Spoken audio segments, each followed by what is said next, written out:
Collector.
Sir, good evening, sir. Yes, ma. Good evening.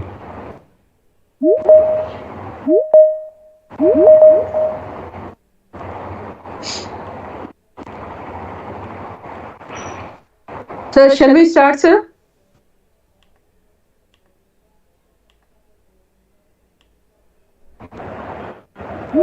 Yes, ma. You can please start. Yes, thank you, sir.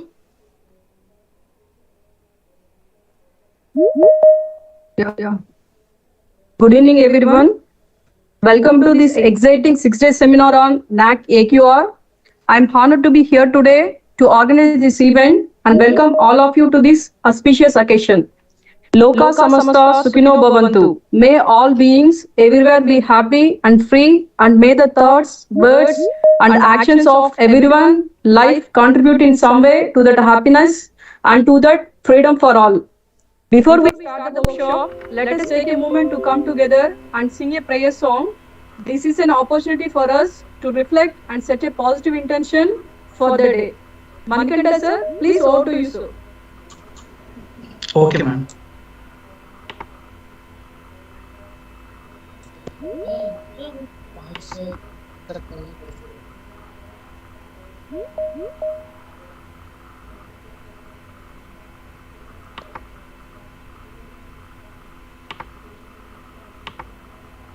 या कुन्देन्दु तुषारहार धवला या शुभ्रवस्त्रावृता या वीणावरदण्डमण्डितकरा या श्वेतपद्मासना या ब्रह्माच्युतशङ्करप्रभृतिभिः देवैः सदा वन्दिता सा मां पातु Saraswati Bhagwati निःशेषजाड्यावा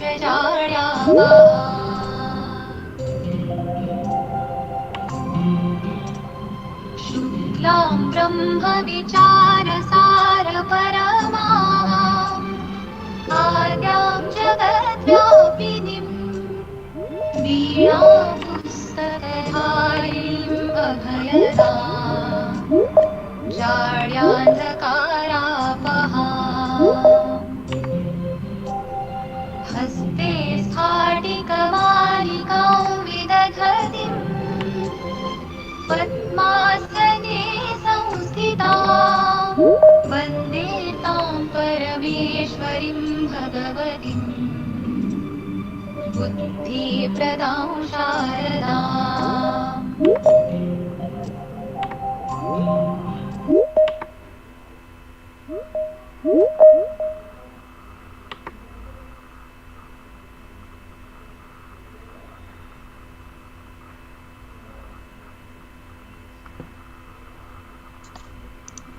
Aruna ma'am, over to Thank you. you. Thank you, Manikanta sir. Thank you everyone for joining the prayer song. And first and foremost, I would like to extend heartfelt thanks to our distinguished chairman, who has graciously agreed to preside over this seminar. Your acceptance here today is a true honor, and we are grateful for your support, sir. I would like to extend a warm welcome to our esteemed principal, whose vision and leadership have made this event possible. Your dedication to promoting academic excellence and institutional quality is truly inspiring, and we are fortunate to have you as our leader, sir. We are also honored to have with us today some distinguished session speakers who are experts in their respective fields. Your valuable insights and experiences are sure to enrich our discussions and contribute to the success of this seminar. Over the next 6 days, we'll engage in thoughtful discussions, interactive sessions, and informative presentations on NAAC AQAR. We will learn from each other's experiences, exchange best practices, and explore new strategies for promoting quality assurance in higher education. I'm confident that this seminar will be a great success, and I look forward to learning from each and every one of you. So without further ado, let's get started and make the most of this wonderful opportunity. And I take privilege to introduce our esteemed keynote speaker, Dr. J.V.R. Ravindra sir.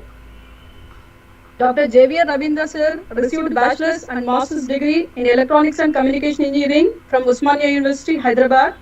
He received PhD degree from Center for VLSI and Embedded Systems Technologies of the International Institute of Information Technology, IIIT Hyderabad. He is currently working as Principal and Professor of ECE at Vardhaman College of Engineering, Shamshabad, Hyderabad. He has worth 3.5 crores of funded research projects from Department of Science and Technology, DST and AICTE. He has 5 international patents. He has been guiding 8 research scholars of various universities, and 4 students received their PhD. He also guided 15 MTech students and 120 BTech student projects.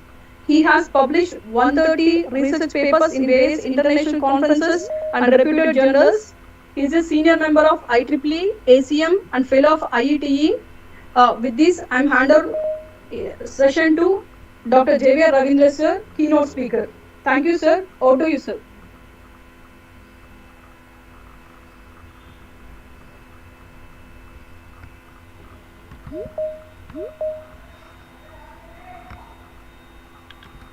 So, good evening to all of you. I think I'm audible to everybody. Aruna? Sir, yes, sir. You're audible, sir. Excellent. Thank you very much. So, let me share my screen here.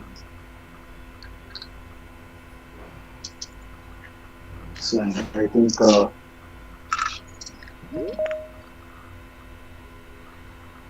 I'm sorry.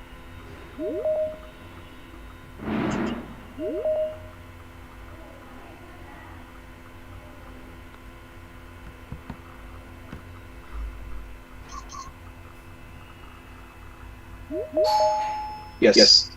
Hope the screen is also visible to you. Yes, sir. All right.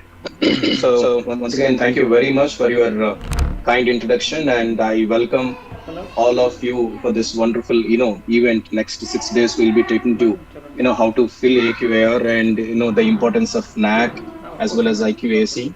And we will be also sharing with you all that our past experience in the cycle 1 as well as cycle 2. And whenever you have any doubts, you can just talk to us. And my presentation will be in the next 20 minutes. So even if you have any questions in the presentation, you are always welcome. All right. So let me just begin with the vision, mission, and the quality policy statement of Vardhaman College. So See, every institute, I would really say that every individual must have a vision and mission statements in their life. So why not a engineering college or a university or a for that matter any organization, right? So our vision is to to be a pioneer institute and leader in engineering education to address the societal needs to education and practice, right? So to reach that particular vision, we adopted some mission statements because kindly we understand that these vision, mission, qualities, policy statements, as well as the core values are directly or indirectly connected to the seven criteria that we are going to discuss. So therefore, let me take this as an example to let you to understand the criteria also, how this vision, mission, quality, policy statements, and core values will really make you to understand the criteria. Somewhere or other way, each and everything is connected. To reach that particular vision, we prepared some four mission statements, and we would like to have an innovative student-centric learning methods. This is connected to the criteria by student-centric problems, and to enhance professional and entrepreneurial skills, to train the students to meet the dynamic needs of the society, and to promote the research as well as in the continuing education. So these are four mission statements, and using to reach that particular vision, we have these four mission statements, and we try to reach them, and whenever we do complete those mission statements, and slightly we have to again change the vision as well as the mission statements. Right, and the quality policy is endeavor to uphold the excellence in all spheres by adopting the best practices in the effort as well as effect. This is connected to the seven. Now, of course, everybody will have the core values, and we are also. So we have 6 core values. The first one is the academic integrity, mutual respect, creativity, and social responsibility, accountability, and adaptability.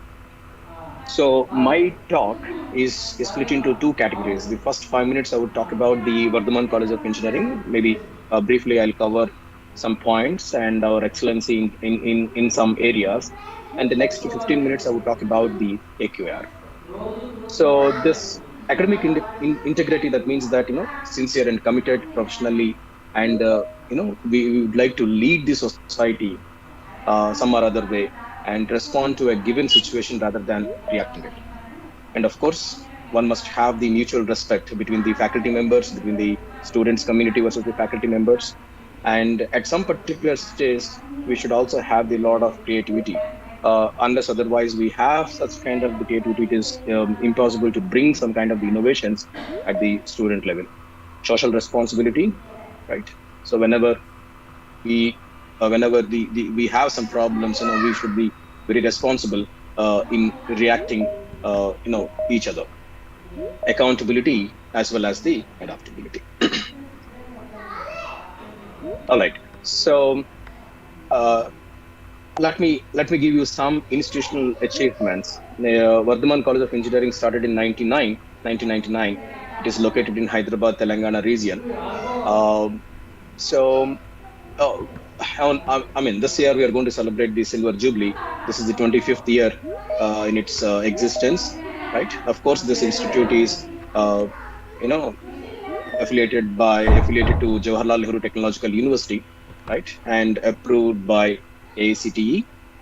And in 2021, we received A++ grade with 3.5 CGPA by NAAC, and the status is valid up to 2026. And that is the second cycle, and we'll be going to the third cycle in 2026, of course. And 6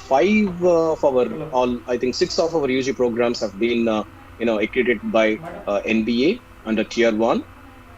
And this is an UGC autonomous college, and validity till 2030 and 31. Consistently, we have been doing very good in NIRF, and in 2020, if you look at the NIRF ranking 143, and the last year we received 162. But overall, although the rank got increased, but overall the marks are also increased. Overall, there is a good improvement in the marks. ARIA ranking in the band of 26th and 50, and outstanding student branch by IEEE and other we also received the IEEE Hyderabad Section Best Chapter Award also. Right. That's about a little bit about Vardhaman College of Engineering, and let us understand, annual quality assurance report (AQAR). So, what exactly is this? Why should we fill? And what is the importance of IQAC in the college, right? And what actually NAAC looks at? Let's understand that. I I talk a bit superficially about IQAC as well as AQAR, but my fellow friends, they'll be talking in depth from criteria 1 to criteria 7. I just would like to give the overview of all these things. Whenever you look at equality, it's not an act, it's an habit, right? So it's not that, so we have, because we have to submit certain things, so therefore we need to maintain some kind of the documents. So if you try to look at Hello, madam. quality in that particular matter, I think we always fail. So it's like a habit. Daily we have to look at the quality of it. There may be some kind of the hiccups in your, whatever the task that you take, but it is advisable to understand, to look into that particular matter and overcome it very fast. That's what the IQAC cell, the IQAC will give you the assurance. That's what it is called, internal quality assurance cell. So quality enhancement is a continuous process. Yeah. So if you look at the AQAR as well as the NAAC 7 criteria, so right from the curriculum to the last, the best practices, if you look at all these things, you must have a continuous improvement. Every criteria is a continuous process, and that is assured by the IQAC. So therefore we must have a strong IQAC committee in the university as well as in the college, right? Whether you are whether you belong to an autonomous college or affiliated college or a university or whatever it is, IQAC plays major role in bringing the quality into the picture. So it works towards the ensuring quality enhancement and sustenance. It is also a catalyst and develop a system for conscious and consistent improvement in the overall performance of the institute. And when this AQR comes into the picture, post-accreditation period, right? Institutes need to channelize their efforts towards promoting the holistic academic excellence, including the implementation of the peer team's recommendations. The peer team, whenever the NAAC visit is over, the peer team will give you some kind of the recommendations, and those recommendations you have to continuously, start bringing them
Yes, sir. Now it is Aruna? audible, sir. Yes, sir. Now Yes. it is audible, sir. Thank you. Um, all right. So AQR is a very useful document, all right, which gives overall picture of the institutional growth in all the 7 criteria identified by NAAC for the year. Okay, so this is the another thing that we have to really look at this. Next, all accredited HEIs have to submit the AQR regularly to NAAC, right? On completion of academic year, the HEIs have to submit AQR on 31st December every year, irrespective of date of the accreditation. I'll give you 2 examples to understand this.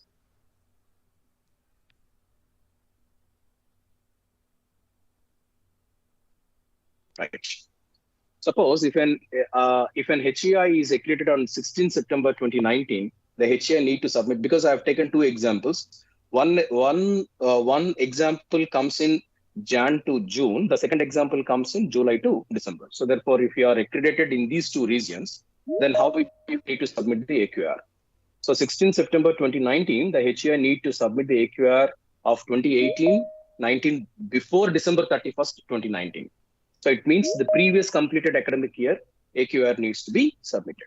And in similarly, the second one also. If an HEI is accredited on 12th March 2020, the HEI need to submit the AQR of 2019-2020 before December 31st, 2020. So this is also previous academic year. Okay. Right. Now, I have 2 more points to say here. If you look at the NEP, this NEP started in June 2020, okay, in the COVID times. But in the last 2.5 years, this NEP has spread like anything all over the world, I should say, right? In India, it has gone to each and every corner, and everybody is talking about this NEP.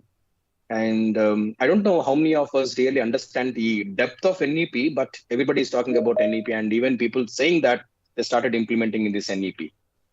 So let us understand that the institutional preparedness for NEP 2020. Why I'm discussing this point is that I said that AQAR, they have changed. NAAC has changed the AQAR in April 2022. So they have incorporated this point, institutional preparedness for NEP 2020. Let us understand a couple of points here. Is our institute talking about multidisciplinary and interdisciplinary branches? Then we are ready. I mean, this is only the first point. Similarly, I have 6 points there. Okay. So multidisciplinary as well as the interdisciplinary. I'll give you one example to understand the multidisciplinary as well as the interdisciplinary. I would say that are we really encouraging the minors as well as the honors programs in the BTech? Suppose for a BTech mechanical or a civil engineering guy, are we really giving them to have minors program there, minors in artificial intelligence or minors in machine learning like that, right? So this is the first point that we have to check. Academic Bank of Credits, ABC. This is also a very big thing. Okay, so the credits, they can. That means that suppose let's say that you have a semester-wise credits. I'll give you one example here because ABC can be seen in a number of ways. So you have a semester-wise credits. So because choice-based credit system will also talk about that the student can do more credits in the previous semester. So suppose let us say that you have 20, 8 20s, 160 credits you have. The student can do 24 credits in the first semester. All right. And the next semester he can do some 18 credits. So do we have that kind of the privilege in our curriculum? Question mark. Skill development. So what kind of skill development programs that we have initiated at our institute, right? Skill development, I mean to say that, it could be in terms of, any kind of the skill for all the programs, right? From mechanical to mechanical, civil, and electrical. What kind of the skill development programs that we are really conducting? The skill development, more or less, I would say 80 to 85% of the institutes are doing the skill development program. I agree. One or other way that we are doing it. Okay. Right. Appropriate integration of Indian knowledge system. teaching in Indian language culture using online courses. So ACT has last time they have given 16, they I'm sorry, they've given almost all 16 engineering colleges are ready to teach the engineering programs in their own Indian language, in their native languages. Are we ready with that? So is our institute is ready with that? So how many courses that we are teaching in our own native language, right? Question mark. Focus on outcome-based education. If your institute is a NBA accredited, this particular point is almost all satisfied, because NBA completely talks about OBE. So therefore, we have no problem with this. So therefore, the third point and fifth point, 80 to 85% of the engineering colleges and universities have been doing it, right? Distance education and online education. So are we giving any kind of distance education, or are we increasing any kind of the distance education? That means that even it's not that simply we just have to start in a distance education and we have to offer some kind of the programs, but UGC should approve those distance educations, and then they have to give the certificate. They have to first of all approve it, and your parent university should also approve that. Okay, if you are an autonomous or affiliated college. Suppose if you belong to a university or a deemed to be university, then you have every right to offer this distance education as well as online education, right? So these are the some 6. I have taken only 6. These are the 6 points that we have to see, and that if you are ready with all these 6 points, then perhaps we are ready for NEP 2020. And please bear in mind that from April 2022 onwards, the NAAC insisting to implement all these things, that in our AQAR also we have to bring some or other way all these things. All right. So let me complete my talk with the list of the criteria in NAAC that you have. Most of you are aware that there are 7 criteria in NAAC, and they're also connected. So let me give my perception towards these 7 criteria, and then I'll hand over to my next, fellow member. So personally, if you ask me, the foremost, the best, or the pillar for any engineering college or any education is curriculum, right? One must have a wonderful curriculum to bring the to make our students to industry ready, or some kind of the competitive examinations. If you look at it, suppose if you would like to really break the competitive examinations, we must have a wonderful curriculum, because this is the basic pillar for a quality education, and it's crucial to have a relevant, detailed, well organized syllabus to boost the students' learning outcomes and skills. So this is the first one.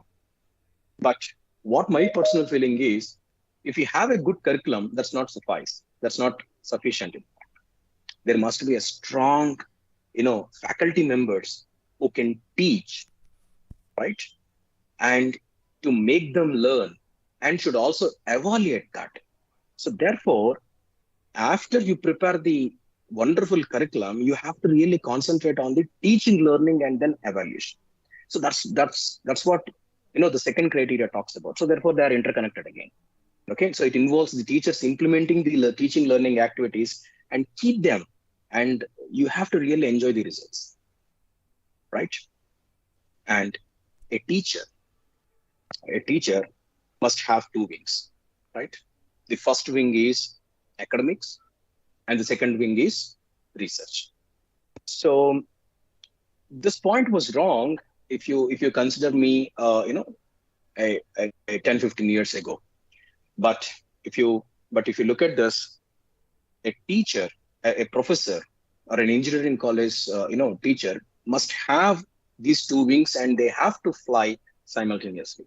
Otherwise, one wing, if the research is not there, and if he's a very good teacher, he's a good teacher and he's a respectable man, I don't deny it, he's a very good person. But only the point is, there is some kind of the, shortfall in his career, that is research. So therefore, the third one must have definitely the research, innovations, extensions. These things we must really talk about.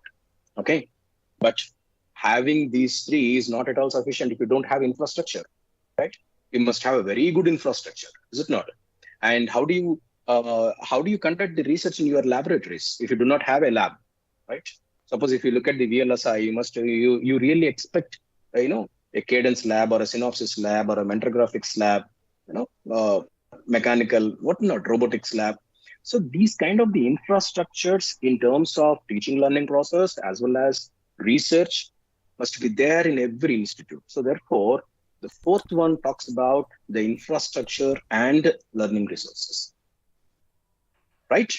And now, if you look at a student perspective, the student will also have two wings.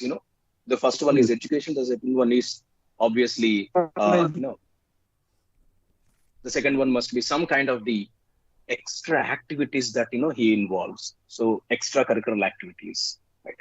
So you have to look at the student support and progression there.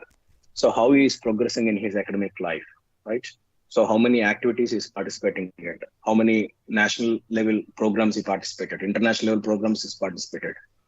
So how are we doing the mentoring there? Is it not? And then followed by, is he able to clear all his courses or not? So there must be fast learner students, fast learners. There must be slow learners. How are we really pushing up the slow learners? So all these things we talk about in the student support. Having all these five, but if you do not have the good governance, again, that's a big problem. So the sixth criteria talks about the governance, leadership, and management. So this is where you must have the, welfare committees, the faculty empowerment, right? So this authorities basically of the institute plan the strategies of the institutional growth. And if you look at all these six, they are the continuously they have to, move on. And if you have all these six in line, seventh one will automatically come to your table. That's nothing but the best practices. So the last one talks about the institutional values and the best practices. So therefore, these seven are not independent of each other. I would really see them that there is a beautiful connection between 1 to 7, right? The best practice. If you have a wonderful curriculum, that is a best practice, is it not? So, I mean, if your curriculum makes all your students into the placements, right, that should be a best curriculum. So therefore, everywhere. So if you are doing a fantastic research, of course, research is done by everybody. So if it is done by everybody, that need not be a best practice, but you brought some kind of the innovation in your research. So that could be a best practice.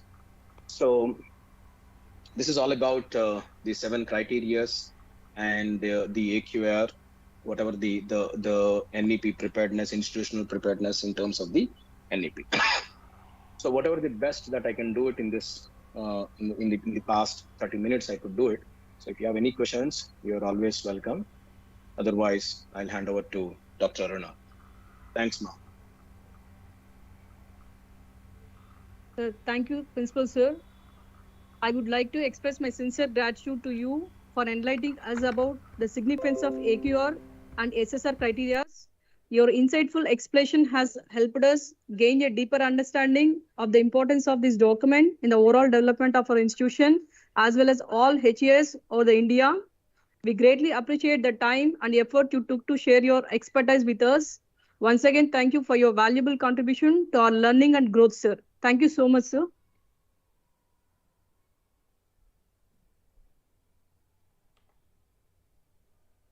Thank you. Yes. Yes, sir. Dear participants, we want to share regarding AQR. Actually, these all sessions, we are going to discuss about the AQR for the academic year 2021-22 as per the NAAC guidelines.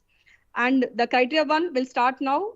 And over to Fatima Farheen, madam. Please, ma'am, please join.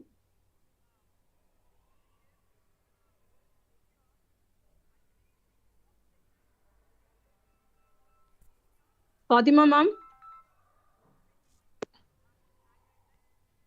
Aruna ma'am, am I audible? Yeah, yes, ma'am. Yes, ma'am. Please continue, ma'am. Please. Yeah, good evening, one and all. I'm Fatima Farheen.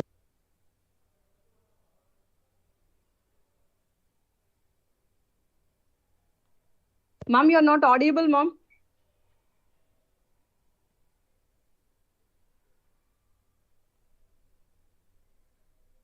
Fatima, ma'am, you're not audible, ma'am. Good evening.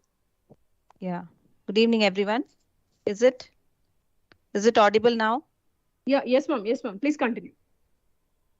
I'm Saida Fatima. I warmly welcome you all to the 6-day seminar on effective filing of NAAC and AQAR streamlining institutional performance. I'm honored to be a part of this national level online seminar.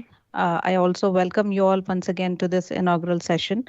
I now take the privilege of introducing our next guest to the gathering.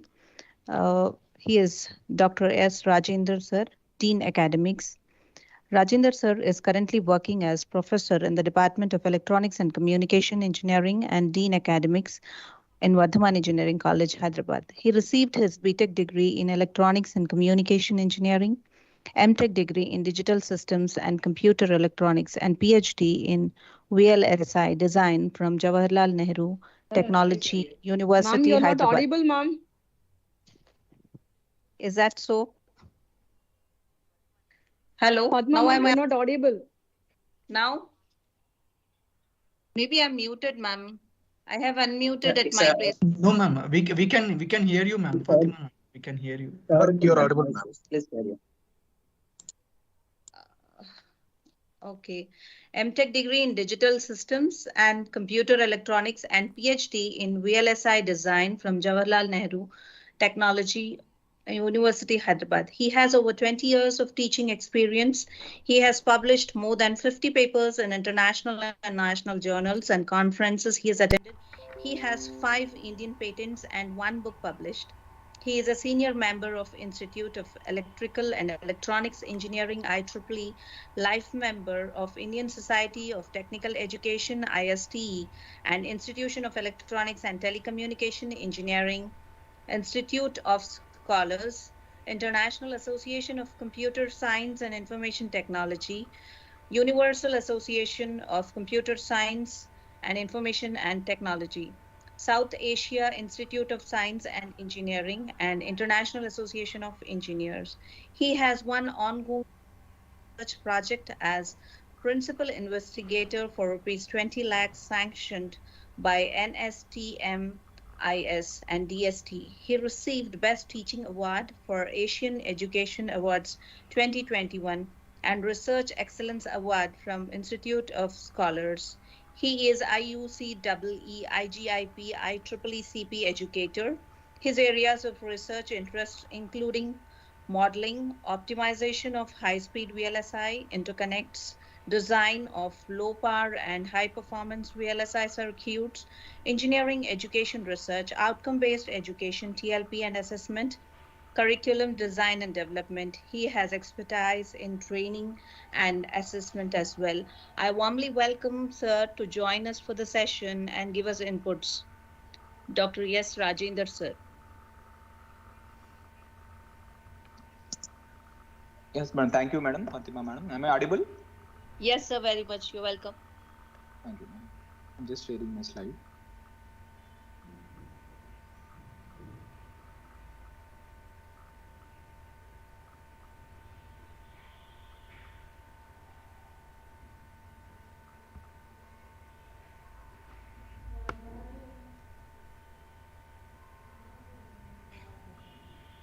Is my screen visible?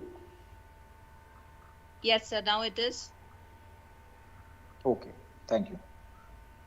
So, good evening to all the participants. Now, I would be discussing on the first criteria of NAAC AQAR curricular aspects. I hope the audience in the audience there are people from autonomous colleges and affiliated colleges. I would be covering the AQAR template applicable for both autonomous colleges as well as affiliated colleges, and I will stress on the differences where the template is found for autonomous colleges and affiliated colleges.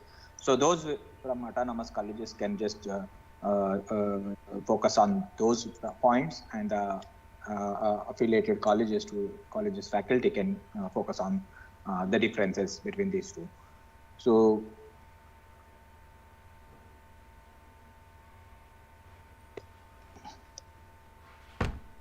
moving on to the next slide, the key indicators, if we say there are 4 key indicators in these curricular aspects. So that is different for autonomous colleges and affiliated colleges. The first 1.1 key indicator is different for both. Curriculum design and development is there for autonomous colleges, whereas curriculum planning and implementation is there for affiliated colleges. Of course, even inside these key indicators, there are certain parameters that are differing from autonomous to affiliated colleges. And this template that I would be discussing is valid for the AQAR submissions that are pending for the academic year 21-22 and prior to that, for which the timeline is May 31st, 2023. And as the NAAC has released a new benchmarks, manual, data templates, SOP that are applicable for the affiliated colleges for those who are applying from 1st Jan on or after 1st Jan 2023, and for the autonomous and university colleges applying for IIQA on or after 1st February 2023. And those templates and those metrics or key indicators are different from these key indicators. So this is applicable only for the year 21-22 AQAR submissions and prior to those academic years. And the differences in these parameters that the NAAC has revised, you need to look into the website. And anyhow, our next workshop would be focusing on those new benchmarks. So this is the old benchmark applicable for the 21-22 academic year. So you don't look into the weightages. As far as AQARs are concerned, we will not be looking into the weightages, only the key indicators and those data templates and what all that is documents that we need to upload, that we'll be focusing on. Now, going on to the each key indicator. First key indicator is 1.1 curriculum design and development. This is for autonomous colleges.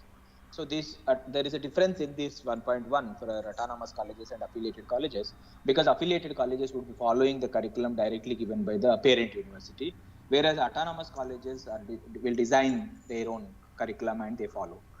So with that difference, this is for the autonomous colleges. 1.1.1 is a QLM where they need to give a description in 200 words related to this parameter. Curricula developed and implemented have relevance to the local, national, regional, and global developmental needs, which are reflected in POs, PSOs, COs of various programs offered by the institution. So they need to write 200 words QLM on this topic, the curricula developed and implemented. So the curriculum developed by the institution, how it is relevant to the local, national, regional, and global development needs in two aspects, like how the courses in their curriculum are mapping to these local, regional, national, and global developments, or otherwise how the competencies imparted to the students would help them to compete locally, nationally, regionally, and globally. So in these two aspects, the description can be written, and primarily focusing on how your curriculum is mapping to the program outcomes, that is program articulation matrix you can discuss, that is nothing but curriculum mapping you can discuss, and how these courses courses are written with course outcomes, and those course outcomes, how they are mapped to the program outcomes. So in these lines, the description has to be written in 200 words. Next, coming to the 1.1.2, the number of programs where syllabus revision was carried out during the year. Suppose if this AQAR is being submitted for the academic year 21-22, then during that year 21-22, if the syllabus revision has taken place, then in how many programs, program means BTech programs or PG programs that are offered by the institution. So in all those programs, how many programs the syllabus revision was carried out during this year? Suppose if you have 15 programs being offered by the institution, suppose if you are doing the syllabus revision for the entire 15 programs, it's okay. If there are less number of programs done by syllabus revision, then those many number you have to write. And this actually relates to how much percentage of the syllabus revision was carried out. So if it is more than 20% of syllabus coverage, syllabus variation that was done compared with the previous year, then we call that as a syllabus revision has happened. So in how many programs that more than 20% of the syllabus was changed, those number you have to mention here. So here year means you have to mention 2021, and number means you have to mention in how many programs the syllabus revision was carried out. And for this metric, there is a data template available, and this data template is compliant with 1.2.2 also. And this data template has got program code, program name, and when this program was introduced in the institution, and whether this program is implementing CBCS or not, CBCS or elective course system, and from which year this program is being implementing CBCS or elective course system, and when did you carry out the revision of the syllabus, and if the revision has been carried out, how much is the percentage of that change in the revision, change in the syllabus compared with the previous academic year. So we need to mention all these things. By saying that the revision is more than 20%, then only we can say that that particular program has made a syllabus revision. So if anything is less than 20%, that program will not be counted as a revision of the syllabus during that year. And the link to the relevant documents here you can submit are the academic council minutes, BOS minutes, and if you have any syllabus revisions that were made, the suggestions given by the stakeholders, or any meetings carried out with the stakeholders in making the revision for the syllabus, all those evidences are to be submitted for this 1.1.2. And the other parameter for the autonomous colleges is 1.1.3, where the teachers of the institute participate in following activities related to curriculum development and assessment of the affiliated university, and representing the following academic bodies during the year.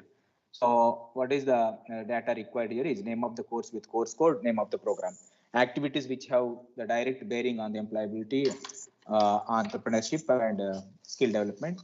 And the file description here is how much is the syllabus revision, curriculum or syllabus is done, and what are the minutes of meetings.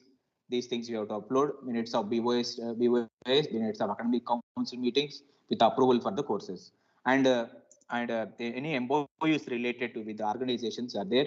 Those things can be mentioned, and there is a data template available with this parameter. What is the name of the course? What is the course code? And what are the activities related to this employability, entrepreneurship, and skill development? Those all courses you have to mention. So what activities you would be doing, whether that activity related to employability or entrepreneurship or skill development, for each of the courses that are there in the curriculum, you have to mention all those things. And for conducting such activities, any skill development activities or any entrepreneurship related activities or any trainings that are imparted related to the employability, those things you can mention it here in this.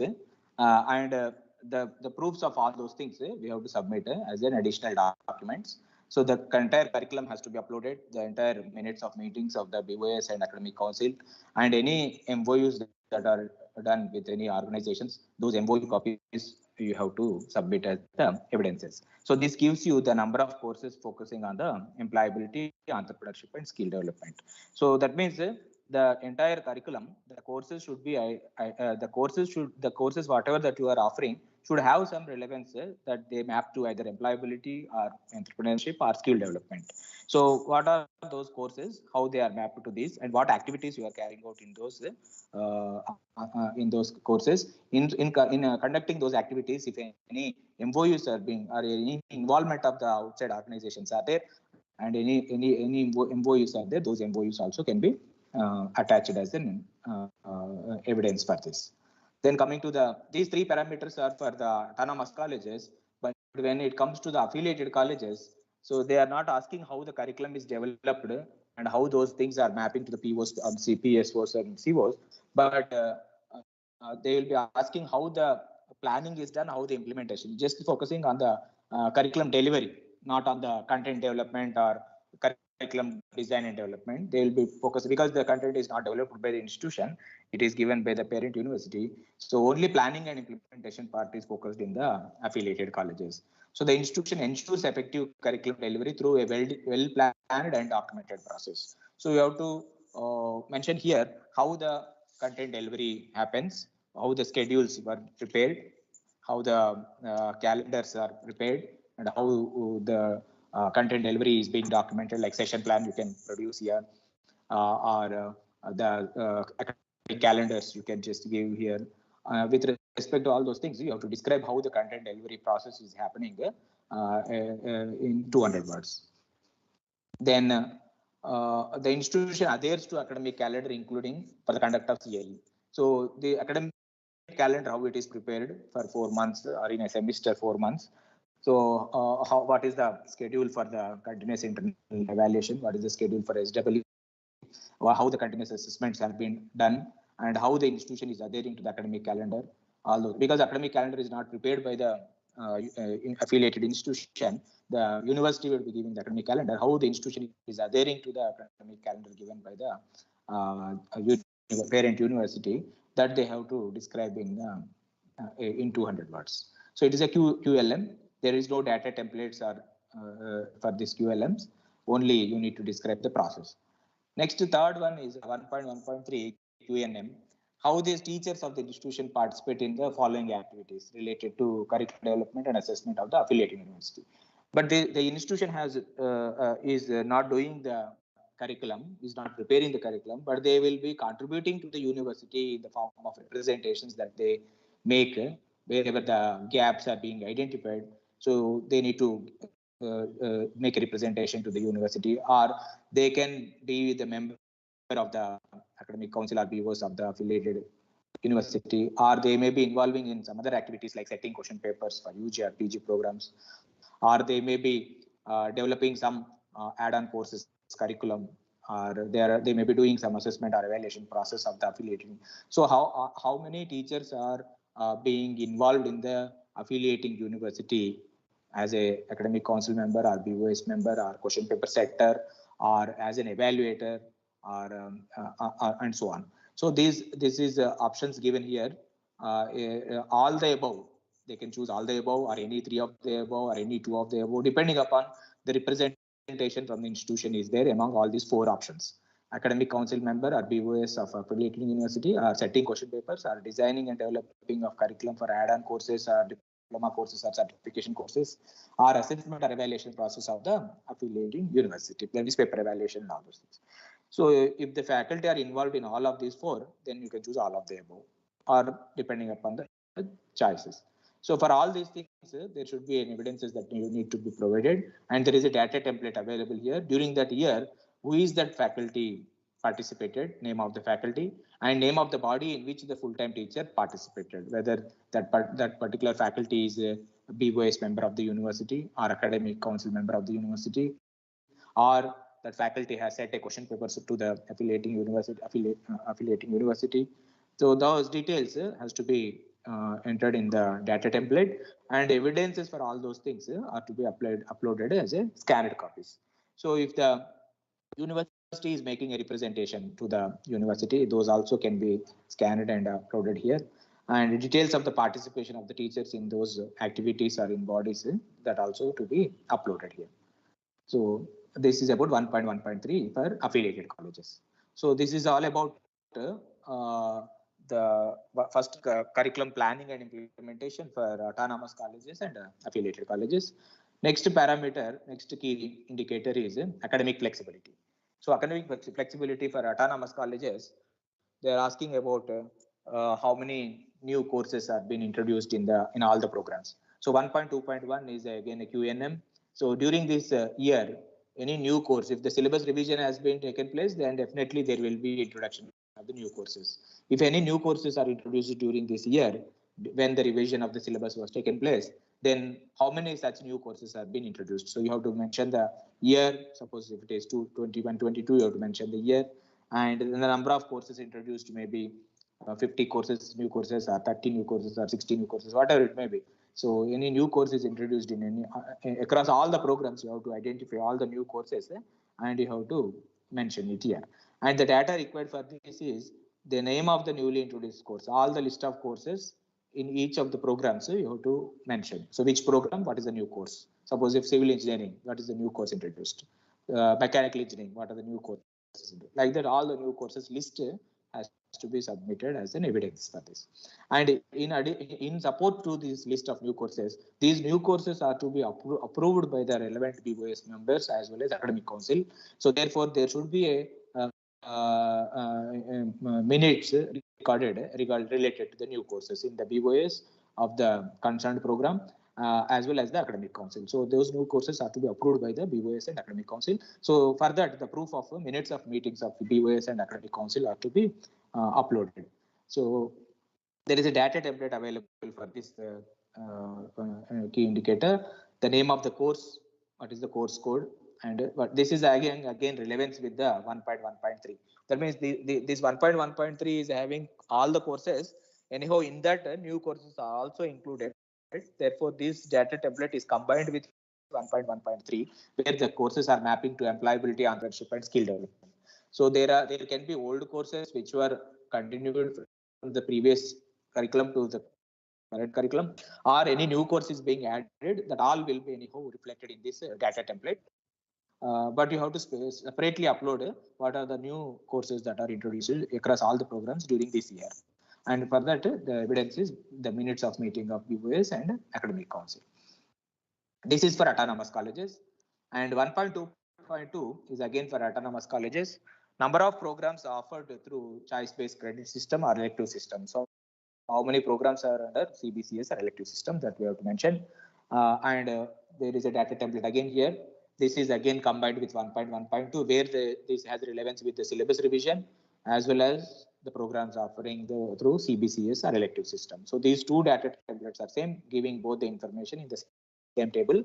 And for this also the evidences are minutes of meetings of BOS and academic council. So most of the key indicators in the first criteria are having the evidences of BOS minutes and academic council minutes. These two things are uploaded for almost 1.1 all the key indicators, and 1.2 key indicator, and 1.3 key indicator. These are almost all we require the minutes of meetings of BOS and academic council, because all the revisions are to be approved by the BOS and academic council. Any new courses are offered, those are also to be approved by the BOS and academic council. Or if you are offering choice-based credit system elective courses, that also are to be approved by the BOS and academic council. So the same document is acting like a proof for all these things. That means the minutes are to be recorded for related to all of these parameters in the BOS as well as academic council. And coming to the academic flexibility of affiliated colleges, this point is same for the academic affiliated colleges as well as autonomous colleges. So number of programs in which CBCS, whether this is being syllabus prepared by the university or the autonomous college, but the CBCS or elective course system will be definitely followed. So therefore, either university is giving or it is prepared by the autonomous colleges. This parameter is common for both affiliated as well as autonomous colleges. And the template is slightly different for affiliated colleges, where that syllabus revision part is removed. If you see these columns here, program code is there, program name, year of introduction, then CBCS elective system is implemented or not, from which year it is implemented. These are all the columns that are presented in this. But if you see for autonomous college, there are few more extra columns. Year of revision, any revision of the syllabus is carried out, how much percentage of the revision. These two columns are extra here, because that flexibility is there for the autonomous colleges. So revision of the syllabus and how much percentage of the revision of the syllabus is carried out, that is given here in this template. But those two things are removed for the affiliated college. So when you are calculating the percentage of syllabus, we have to compare the syllabus of the current year with the syllabus of the revision made previously. So how many courses are new? If there is a new course completely is there, then we can consider that entire new course has a 100% new syllabus. So we can call it as a 100%. Suppose if there is a course which has got changed the title as well as 50% of that syllabus is also different, then you can make that 50% is the change in the syllabus. Like that, for each course, you have to compare 40 courses of the current curriculum with the 40 courses of the previous curriculum. We have to make comparisons and write down for each course how much is the percentage difference is there. If a new course is there, definitely it will be 100% new. If there is a variation in the 50% variation in the syllabus comparing with the previous course, then we write 50%. Like that, you take for each and every course, whether it is new course, 100%. If it is a 50% variation, is there 50%. If there is 20% variation, is there with the previous syllabus, then 20%. Like that, if you write for entire 40 courses, then the average of that, when if you take, then average how much is the variation? It should be greater than 20%. If it is greater than 20%, then that particular program revision of syllabus has been taken place. If that is less than 20%, then that particular program we have to exclude from the number of programs where the revision has been taken place. So this is a critical analysis that we have to do by comparing the current curriculum with the old curriculum and find out how much percentage variation is there. Okay, that we have to mention in this one. Next, coming to the next parameter in the academic flexibility, number of add-on or certificate programs offered during the year. So number of add-on programs or certification programs, how in that year how many are conducted? You have to give the year and number, and for that, what is the name of the add-on or certification program? With 30 or more contact hours, this is most important. The number of hours the add-on course or add-on certification course is offered for the students should be more than 30 contact hours. So if anything less than 30 contact hours, suppose if you do a one-day workshop or one-day program, one-day seminar or one-day workshop or 2 days workshops, it will be hardly 6 hours. Or if you do 2 days, it would be hardly 12 hours. But if you do it more than a week, 1 week or more than 1 week, then that only will be considered here. So that means the duration of the program conducted would be more than 30 contact hours. Okay, so the number of that same program can be offered number of times in the same year. Maybe that program is offered for the first 50 students. The same program is offered again in another slot for another 50 students, or for different branches or different programs. Then we can even project that the same program is offered how many times in the same year. So that is option is also there in the data template. So suppose an add-on course on some so and so topic is taken, that is conducted 2 times in a semester and 4 times in a year. So you can write down the number of times offered during the same year is 4. 4 times the same is, but the target audience are different. 4 times we made 400 participants to take part in this particular program. Okay, so each time 100 students. So like that number of times offered during the same year, we have to mention if the same title is given, same topic is given, and the total number of students completing the course in that year also you have to mention. And this data template is combined with 1.2.3. This 1.2.2 and 1.2.3 has relevance. Like number of programs conducted is focusing here in 1.2.2. Number of students attended is focused in the 1.2. So it is students' point of view is 1.2.3. Number of programs being conducted is 1.2.2. So you have for this the evidences that you have to produce the brochure or any flyer or brochure that you have prepared, and the title of the program and the schedule, complete schedule, and otherwise the content of that program, what is that 30 hours you are teaching, what is the content or the session plan, that all you have to provide as evidences here. And in this data template, what is the name of the program? That program has got any course code. If it is there, it's okay. If it's not there, you can just ignore that particular column. And year of offering is the current year only 21-22. Suppose if you write 22-23, number of times being offered. If you repeat the same title, same program 2 times in a year, 2, 4 times in a year, 4 you have to write. And duration of the course is very important here. Duration of the course, how many contact hours in terms of hours you can write, or in terms of days you have to write, but it should be more than 30 contact hours. Okay, so duration of the course, 1 month, 2 months, 15 days, or 40 hours course that you can mention. But anything less than 30 hours will not be considered by the NAAC during DBB. Number of students enrolled in this year. Suppose for that program 60 students enrolled, you have to enter the number 60. Number of students completing the course in the year. All those students enrolled might be completing that or may not be completing. And you can have an assessment at the end of the program.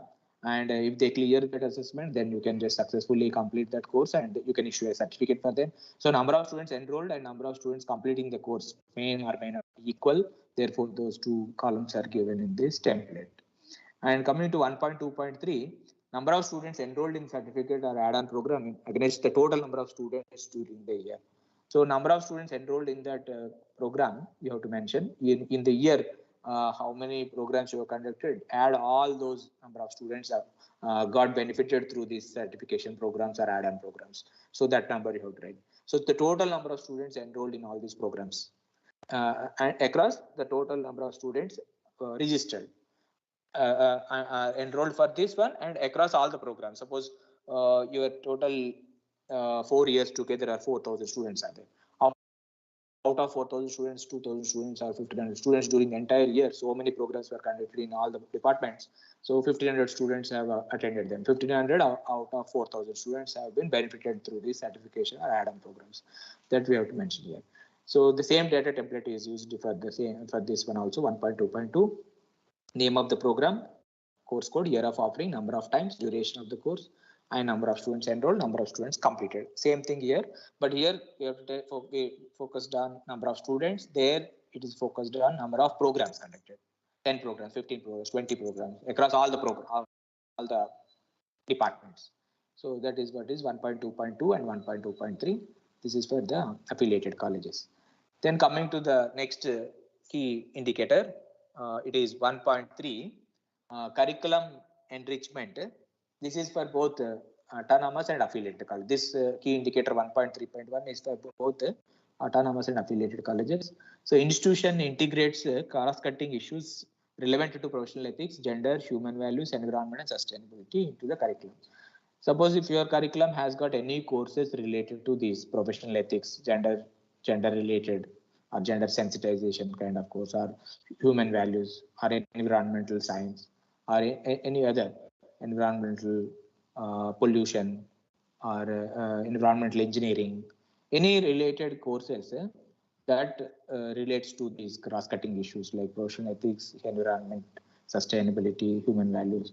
Those courses, how many are there? You have to list out all of them and describe how the contents of those courses are mapping to these cross-cutting issues. So you have to describe that in 200 words. And as an evidence for this, you have to upload all those list of courses and its description related to this professional ethics, gender sensitization, human values, environment, and sustainability. So any courses that are there related to them, you have to describe about those courses, list them and describe them, how they are related to this in 200 words. This is for both autonomous and affiliated colleges. Coming to the next point, 1.3.2, then this is only for autonomous colleges. Number of value-added courses offered for imparting transferable and life skills during this year. So value-added courses, how many are being conducted? Again, these value-added courses also should be more than 30 contact hours you have to offer. And how many times you are offering again this during that year, and how many students have enrolled for this, and how many students have completed.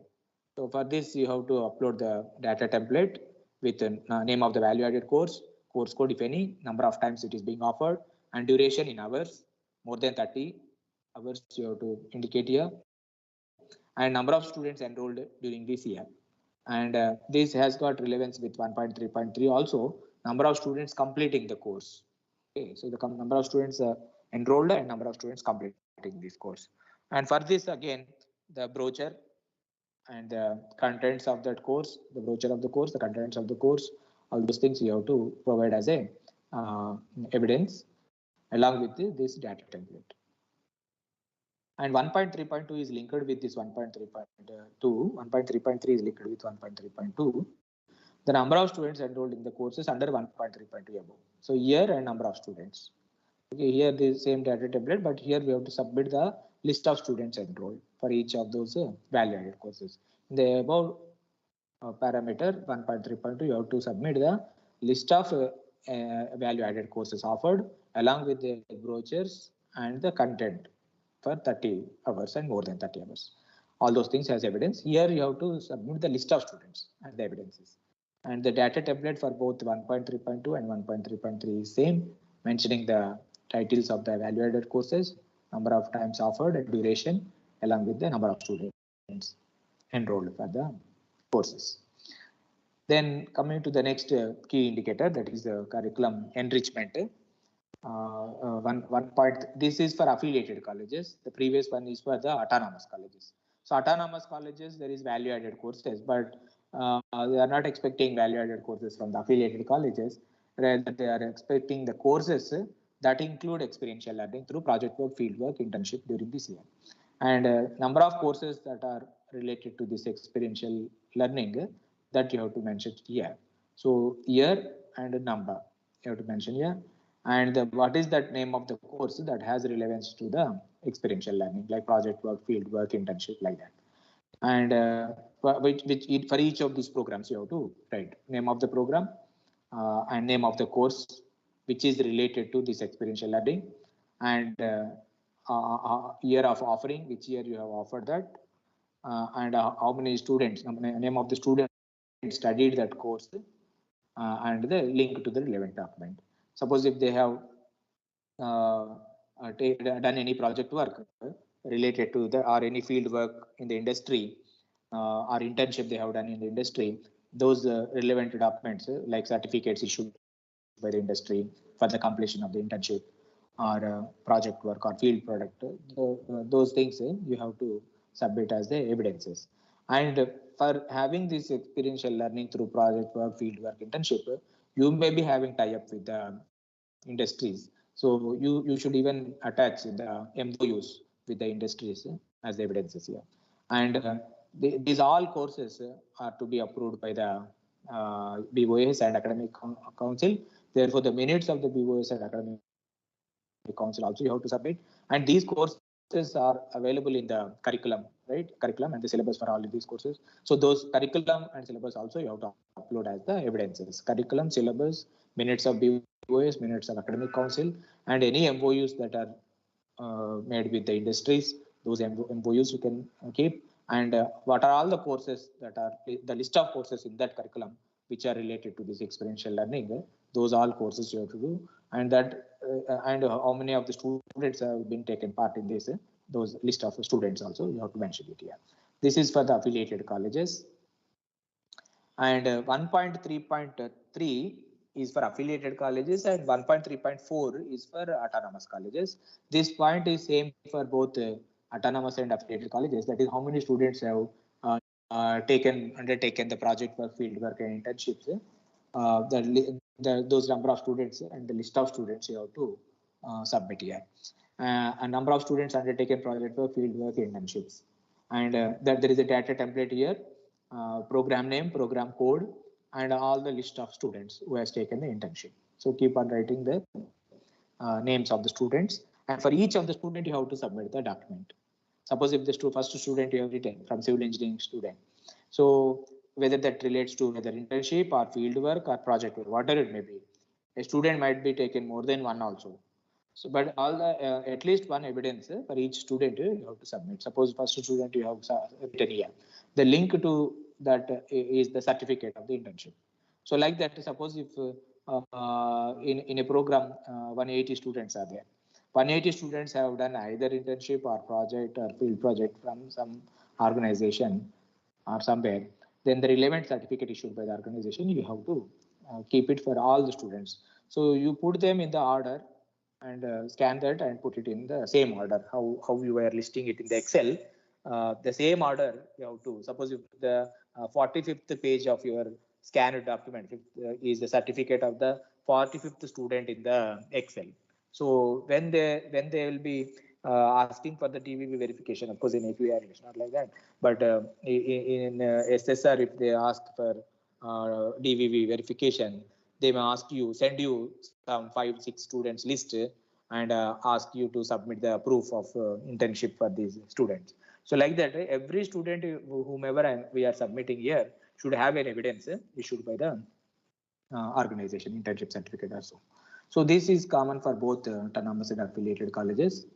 Coming to the last key indicator 1.4 is a feedback system. This is also same for both autonomous and affiliated colleges. There are two indicators again here, 1.4.1 and 1.4.2. Of course, these both are related to each other, but anyhow, in the new benchmarks, this 1.4.1 and 1.4.2 is merged and made it as one only. they removed 1.4.2. Here, the institution should obtain feedback on the syllabus from the following stakeholders: students, teachers, employers, alumni. You should have a template for all of them, feedback form or a survey form for survey form on the curriculum from students, teachers, employers, and alumni. There should be some frequency when to collect the feedback from students, teachers, employers, alumni, or you can keep this throughout the year. At any time, they can give. We can keep it open to give feedback at any time. So we will be consolidating that maybe yearly once or yearly twice, and we will be we will be doing an analysis on those feedback, what actually stakeholders are giving as inputs. We have to do the analysis and we have to prepare a feedback report, so that report actually, based upon that report, the affiliated colleges can suggest the changes in the curriculum to the affiliating university by representing with a letter, or if they are autonomous, then they can put forward these to the BOS members, so that if any revision has to be taken place, then they will be looking these inputs of the stakeholders, and those inputs are to be incorporated into the curriculum. So whether you are taking the feedback from all these four stakeholders or not, that is options: all of the above, any three of the above, any two of the above, any one of the above. So it is suggested that we have to take the feedback from all these four stakeholders and opt for all of the above. And from all these four stakeholders, whatever the feedback that we are getting, we have to consolidate that, analyze that, and consolidate that, and prepare a report. And that report should be available in the as a URL in our website, college website. And that URL you have to give it here. That's why it is particularly mentioned here: URL for the stakeholder feedback report. And if possible, all these survey forms should be made available in the college website. At any point of time, student can give the survey, or if teachers or employers or alumni, they can give throughout, but we can collect those half yearly and do the analysis and prepare the report and keep that report available on the website. And any action taken report means that feedback given by the stakeholders when the revision of the syllabus is taking place, we have to produce those documents to the concerned BOS members. Then if any of the suggestions given by these stakeholders are being incorporated based upon the suggestions given by the alumni, for so and so new courses are being introduced, or based on the suggestions given by the employers, certain modifications or revisions were done in the syllabus. So those has to be recorded in the minutes of the meetings of BOS and academic council, and the action taken report has to be prepared based upon the feedback report given by the stakeholders and the actions taken in the BOS. So these two, if you see, if any of these suggestions are incorporated, then that we call it as action taken report. So you have to prepare a separate action taken report on the feedback, and that also has to be approved in the or stated in the minutes of the academic council or board of management or board of governance. So that also you have to upload. So the extract of these points has to be taken and uploaded into the NAAC portal. So these evidences they will verify while doing the DVV process. This is 1.4.1. Whether you are doing this feedback, whether you are collecting the feedback or not, is the 1.4.1. And once the feedback is collected, feedback report and action taken report has to be maintained. Then 1.4.2 is related to that only, whether this feedback is taken, analyzed, and action. Every entire thing, the process has to be completed. Feedback is collected, analyzed, and action taken. And this feedback is available on the website. So you have to collect the feedback, you have to analyze that, and that report has to be submitted to BOA so that the inputs are to be incorporated. So that is what we call the action taken. This entire action taken report, again, we have to keep it available on the website. So this process is followed or not? A, option A. Only feedback collected, analyzed, and action has been taken, but it's not available on the website. That is B. Feedback collected and analyzed, but there is no evidences for action taken, and there is no feedback report and action taken report available on the website. That is C option. Only feedback collected, but nothing is done. Feedback is not at all collected. So that is E. So which of these options you to choose. Better we have to go. We have to follow this process of collecting, analyzing, action taken, and feedback is available on the website. Option A, we have to follow and opt for that.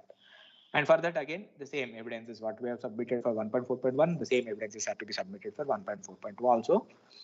Feedback report URL, then action taken report and feedback report are approved by the VOG.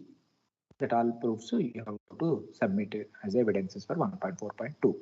So this 1.4.1 and 1.4.2 are almost interrelated. Therefore, in the new benchmark manual, it is released. And it indicates that this 1.4.2 is removed and both are matched together in the same point. So that is what is the last key indicator related to curricular aspects. So with this, I think my presentation is over.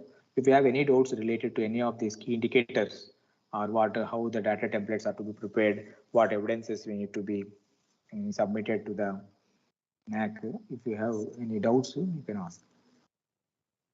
But there is little confusion anyhow. Autonomous and affiliated colleges, there is little variation, but you should you only focus on what is applicable for you.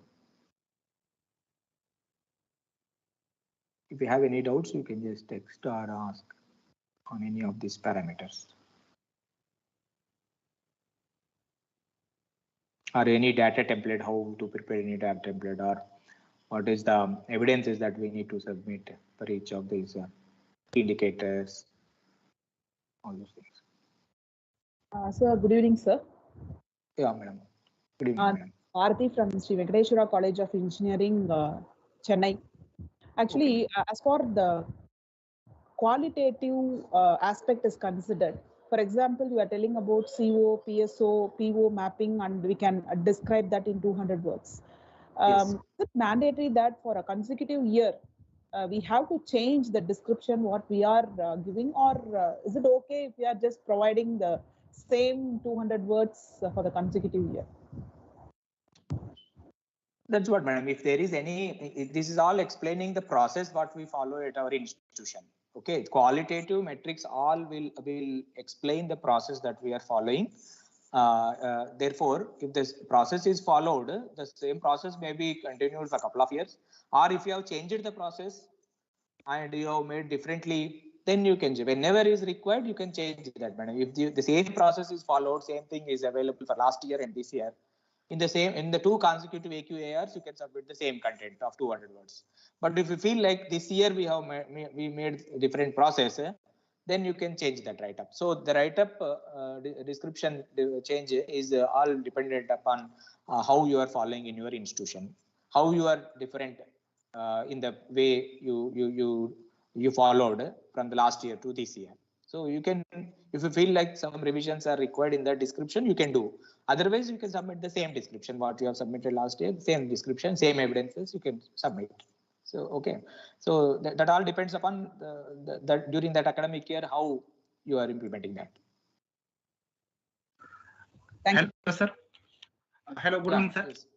Yes. I am Digambar Kashik from Sweris College of Engineering, Pandharpur, Maharashtra State. And Okay. my college is affiliating to Solapur University.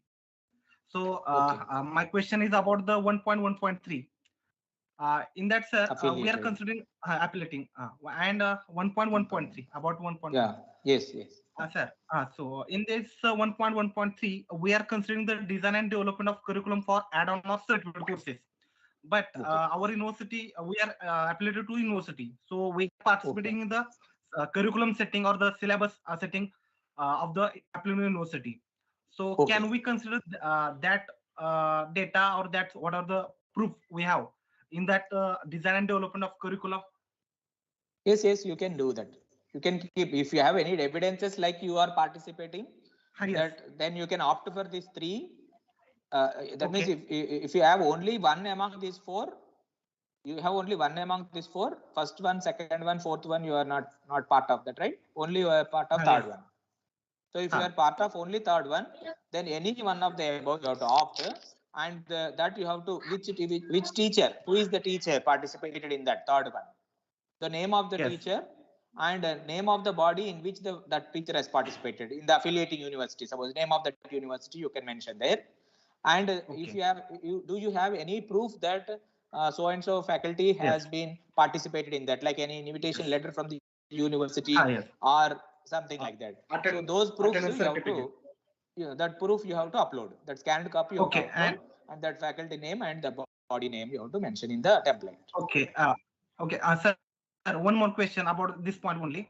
Again, in that assessment and evaluation process of the academic university, can we consider the that practical oral examination or as an internal examiner? Or yes, you can consider practical lab external examiner, project evaluator, or answer booklet evaluator. These all, if your affiliating university is appointing you as an examiner to conduct a lab external examination in some other institution, or as a project evaluator in some other institution, or to evaluate the answer booklets at the university, these all will be considered under fourth one. Okay. And you should have that appointment order of given by the university. Yes, sir. Sir, one more, sir. Sir, may please. In the again that design and development of curriculum for certificate courses, is it required to have the office order or any letter to the that subject teacher or that course instructor? What type of proof we need to show for this design and development of curriculum? That's what see, some body might have requested you to design that curriculum. So they might have given you, issued a letter, an order that you can submit your curriculum on so and so course. There might be an invitation letter or an appointment order for doing such activity. Okay. That good evening, sir. Sir, good. Sir, this is Kiran Kumar. Last question. Yes, sir. Hello. Good evening, sir.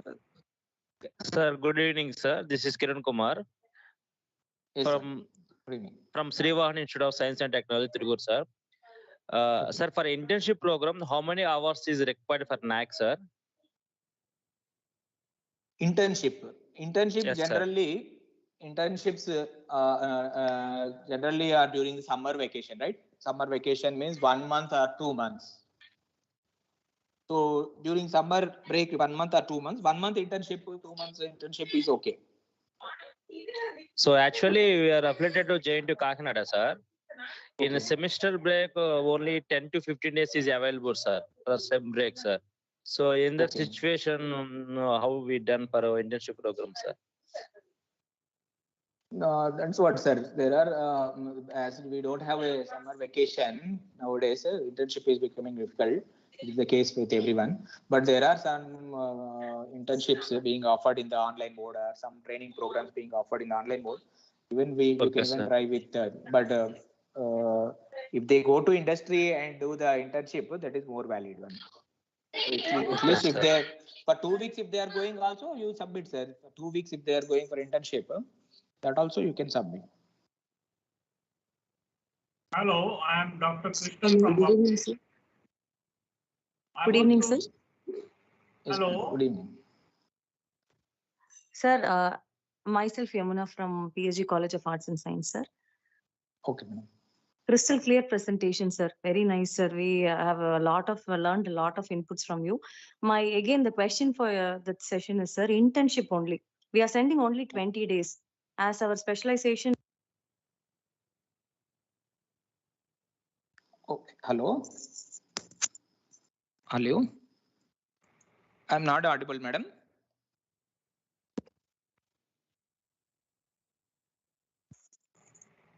Hello. Sir, can you hear me? Yeah, yes, now I can hear. Sir, only 20 days the students are going for the internship, sir. So how it is possible to record for the NAAC, sir?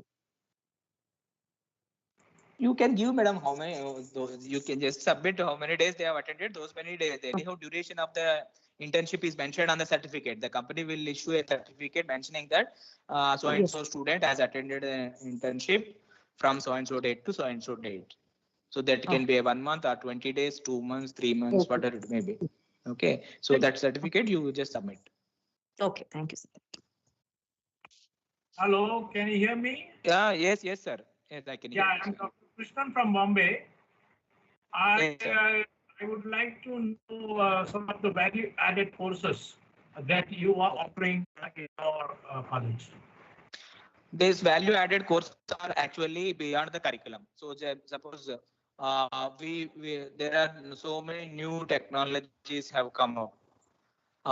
We can make everything as a part of curriculum because there is credit. So, but still students are interested to learn the new technologies or new topics that are being not part of the curriculum. So all those things we can even include as a value added courses. Can you give me some examples? Examples of the value added courses can be value added courses means it's like adding value to the student apart from the technical contents that are being taught.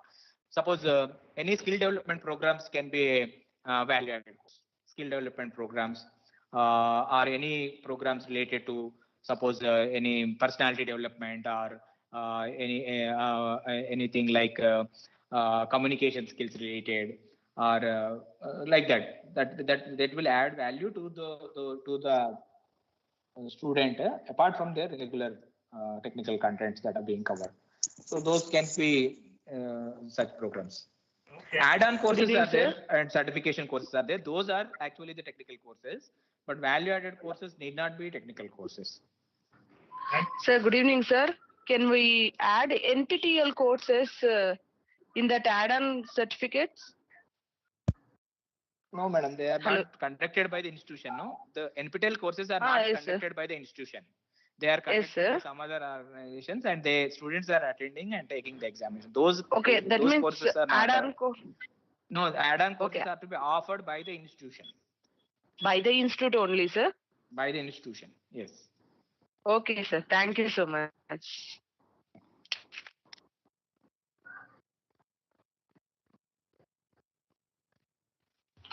Hello, sir. Yes, sir. Hello. Yes, sir. One more question I have. That is again affiliated college in that 1.3.1. Yeah. 1. So in that, sir, whatever the syllabus or the curriculum given by the university that we need to follow. 3.1, sir. 1. Yes, sir. 1.3.1 for autonomous and affiliated. Affiliated college. Both same. 1.3.1. Yes. So here, whatever the initiatives are taken by the institute regarding that cross-cutting to integrate the cross-cutting issues, whether that initiatives shall we consider as a that's what, sir. Those are part of curriculum again. See, institution integrates cross-cutting issues relevant to professional ethics, gender, human values, environmental assessment into the curriculum. Yes, if there are any program conducted related to these things out of the curriculum, suppose that also you can submit as an additional thing, but here it is particularly focusing on whether these things are part of the curriculum or not. You can anyhow, if you do it beyond the curriculum, you can submit them, but they are particularly asking whether those are part of the curriculum or not. Okay, sir. And sir, one last one about 1.3.2. affiliated college 1.3.2. Yes, sir. This one. Yes, sir. Affiliating, yes, sir. Sir, in our curriculum, so what are the curriculum given by the affiliated university? So in that they have mentioned for some courses they have mentioned about industrial visit or the field visit. So can we consider that also as courses? Yes, sir. You can consider, sir. Okay, and what proof we should show for this? That's what visit means. 1 day visit you are talking about, sir. Yes, sir. Yes, sir. 1 day. No, 1 day visits they are not counting, sir. 1 day visits to the industry they are not counting. Okay. If they go to the industry and spend some time and do some project, field work or project work for a period of some 10 days, 15 days, 20 days, that only are being considered here. So 1 day visit to the industry, they are not counting. But you can submit as an additional document, additional information, but they will be treating if they are attending it for project work. Okay, because what happened, we are our college is affiliated to college, university. So if you consider that percentage of the courses extended learning, so they make maybe near about 20% only. So we may lose the marks here. So for that purpose, I'm asking. Yes, sir. This is to encourage the internship or project work at industry. have counted, but if the students are not going and doing it outside, so they will not be counting it. And Even again, there sir, is a in the SOP also it is clearly written. Field visits are not part of this 1.3.2. Field visits are not part of this. Okay, and sir, for some of the courses in the curriculum, we have the mini project or the micro project. So whether that course can we consider in this point? You can consider any project, sir, provided if the student has done with some external agency by doing it, by going into the industry or in association with industry. That's why MOUs with relevant organizations are required. That's what is mentioned here. See. Okay, sir. Okay, thank you, sir. So that means what any course has relevance with the project work or field work or internship, and it is carried out by relevant organization, then only that will be counted. Okay, sir. And sir, one more last one. Sir, in my college, where Tata Technology is offering. Hello. Hello. Yes, sir. One more question. In my college, Tata Technology is offering distance ready in their program. That means they are providing the course by having the more than 30 hours. So can we show that course as our add-on or certificate course? You can show, sir. Okay, but that is offered by the Tata Technology. Yeah, no issues. That certificates issued for the students. Yes, if they have content, if they have those things, you can add that. Sir. Okay, thank you. And you should have an MOU with that organization. Yes, we have. Yes.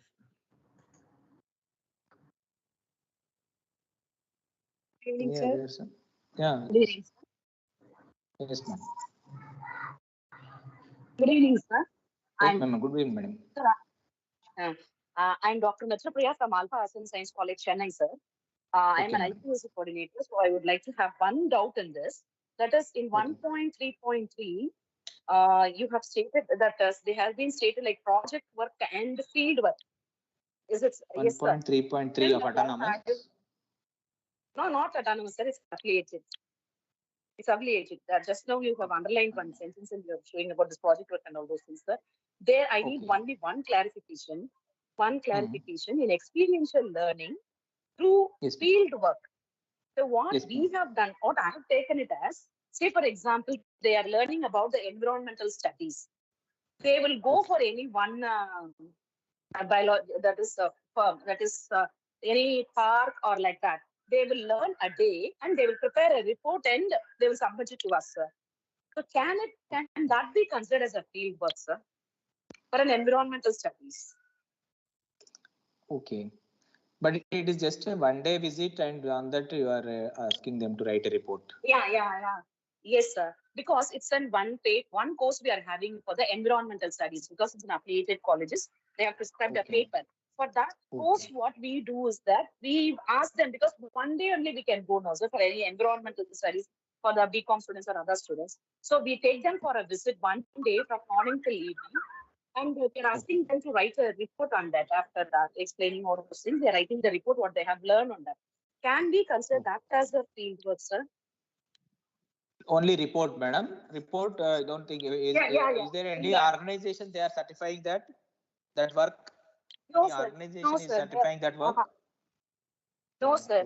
Suppose if an organization is certifying, say for example, I'm taking one. We took persons for an Akshay Kalpa. It's an organic firm, sir. That is an organization, and they are giving all the explanation how this organically it has been produced, how good it is, all those things. So we have visited there, and we have asked the students to take the report.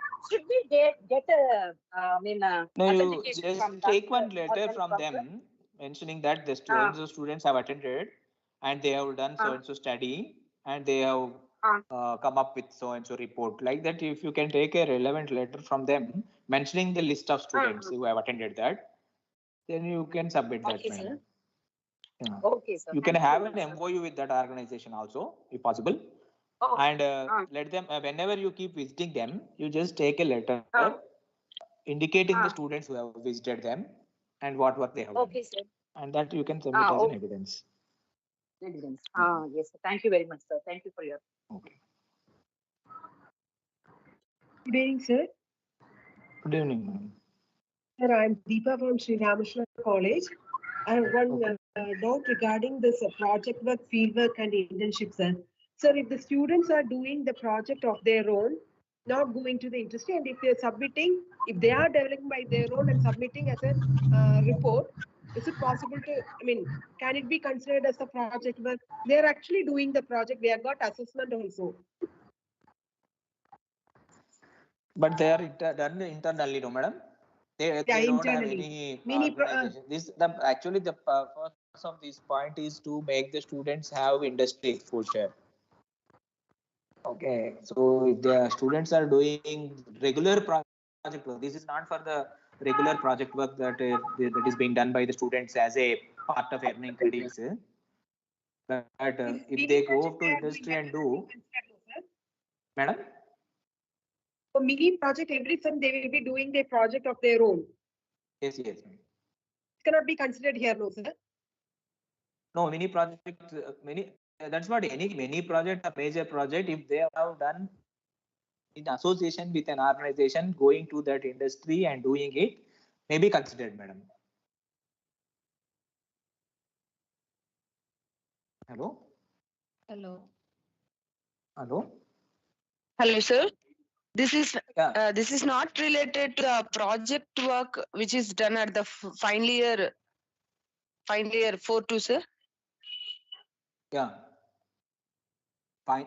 Other than project work, which is already worked at the final year second sem. Let it be regular their credit project work only, madam. But that should be done by the industry and certified by the industry. Suppose the final year project they have done or mini project they have done done within the institution with the help of the faculty member. That will not be counted. If the student has done the project work or mini project where the student is earning credit for that also, but that is done in association with an organization outside, and they completed that work, then that certificate issued by the organization is required, and that you can claim under this category. Suppose the student has done a major project in the institution with the help of the internal faculty, but there is no association with any of the outside organization, that we cannot claim under this. It is clearly mentioned in SOP also. List of students along with the details of the title, place of work, duration. Place of work is also mentioned here. Place of work means it cannot be within the institution. It should be outside the organization. And internship completion certificate or project work completion certificate from the organization where the student has completed the internship or project. So therefore, the projects or internships done in an external organization only are considered here. Okay, sir. Okay, not all projects which are done within the institution without any association with the outside organization, that is not considered. Okay. Either the project is related, and you have to even provide the photographs when the student has visited the industry or any field or any internship. So sample photographs of the field work, the permission letter from the organization, all those things also we have to upload as an evidence in the report. So therefore, this parameter 1.3.2 is clearly the students' involvement in the project work or field work or internship outside the organization. So these projects are not the project works that are done within the institution. Okay, if there are suppose 200 students are there, 200 students they have done projects, but out of which 50 students have done in the industry. Then those 50 students you have to submit here, madam. Okay, sir. Yes. Those done in suppose out of 180 students, 50 students done project work with the outside organization. Remaining 100 students, in that another 50 students done as an internship. Then you can count all of this. That means it's not that each student has to do everything. Suppose some students have done internship, some other students have done project work, some other students have done some field work. So you can make all of them. So if the students from all semesters taking internship and project are considered, and one student involved in multiple is taken as only one student, it's counted as one. Sir, one more question, sir. If it is related to academics, that means there is a credit for that. That also we can include Yes, that also here. you can include whether that is a credit project work or as a project work which is not related to any credits in the curriculum. Any of them, madam, if the student is going to an organization and doing some project, that project can be a project work related to acquiring credits or not. If the student is going to field and doing work or internship and doing that will be counted. Very good information, sir. Thank you so much. Sir, one extension to the same question, sir. If the institute or college has registered with an institute outside and the students of the college are sent for the project work or for the internship, will that be counted, sir? I'm Dr. Swati from Hyderabad. Yes, madam. If there is a R&D center in the other institution, that R&D center, the head of the R&D center can issue a letter. That is also is okay. Okay, so it will be treated. Some organizations have got good R&D centers. Even IIT Hyderabad or some other research institutions within the Hyderabad, they are also offering some internships or some projects. So if the students are deputed there, then they can also issue a letter stating that so students have undergone the project work here under the guidance of so and so by using so and so facilities. Then that can be uploaded. Okay, sir. Thank you. One more clarification, sir. Yes, madam. Related to add-on tools you are telling, you told that we should have an MOU with an organization and they should provide the course related to it. Is it like that, sir? Yes, madam. Yes, I'm coming to that point. This one you are talking about, madam. Add-on courses, madam. Yes, sir. Yeah, it need not be add-on courses, value-added courses need not be in association with another organization. Either your internal faculty can design a program, any value-added courses or add-on courses. So internal faculty can teach, internal faculty can design that program, and they can offer to the students. It need not be with, it may or may not be. Suppose you have tie-up with some other organization where they are preparing the curriculum for that add-on program and they are only offering the program. That is also considered. And even your internal faculty also designing a program and offering that is also considered. So in add-on programs, value-added programs, you can do within the institution faculty or outside organizations help. Either both of them will be counted. Yes, sir. It must be skill-enhanced courses. Skill or any curriculum beyond the syllabus, any course beyond the syllabus, or anything that you offer, you can offer either with the internal faculty or with the external resources. Thank you, sir. Thank you so much, sir. Hello, sir. With respect to that same question, I would like to ask one more. That can we consider soft skill development courses in this 1.2.3? Yes. Yes, sir. You can consider soft skills, personality development, soft skills, or any technical related also web development. Web development can be counted. So, or any tool is there you want to teach on any tool or any research methodology kind of thing as a value-added course. Those all things will be counted.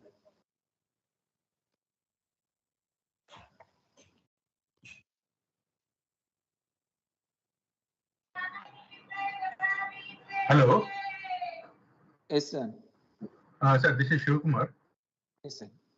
Sir, how can an institution ensure that NAAC AQAR reflects its unique institutional culture, vision, and goals? AQAR represents all of those vision goals. Yeah. Asking, sir? Yeah. That's what, sir. If you are following this process of AQAR has got from criteria 1 to criteria 7, every aspect that an institution follows. Okay. So if you are following all these things, it ensures that you have a vision, you have certain goals, and towards that goals you are working. So this AQAR every year they're asking us because whether you are following them properly or not. So they by following these all things, it ensures that definitely you have a vision and you are working towards that through short-term goals, long-term goals, and all those things. So that's what is the quality process, right? So how these academic activities are being planned, how they are executed, this all will be targeting to your mission and vision, right? Yeah. Thank you, sir. Yes, sir. Okay. Rajendra sir? Yes, madam. Shall I continue? Yes, madam. Yes. Yeah. Thank you. Thank you, sir, for giving informative inputs on curricular aspects according to AQAR. I'm sure all our audience are very happy with the information provided by Rajendra sir.